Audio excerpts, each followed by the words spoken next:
Not all communication is created equally.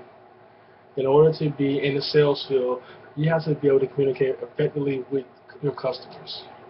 Ronald states, in order to impact on your customer, you have to be able to communicate. Without communication, you are simply a distraction of what the customer really wants. In order to be effective with sales, you have to be able to communicate. When speaking of being able to communicate, this means that you have to be able to enunciate your words properly. You have to be able to also communicate full sentences and not use slang or social media terms.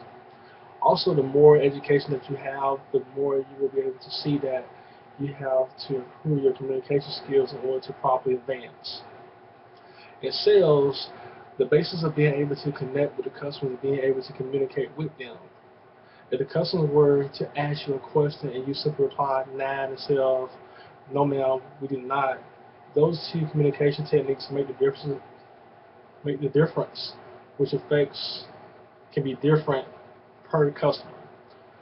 One shows you do not have value to the customer's time and question, and the other shows that you have the respect for the customer and you're willing to be helpful. Also, the customer is trying to explain there is a problem instead of letting them just finish.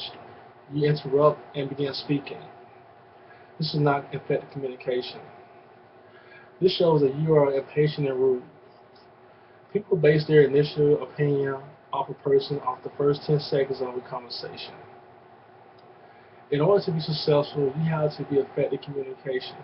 You have effective communication. This means that you should be able to use the correct pronunciation, such as "let me look that up for you" instead of "let me look that up for you."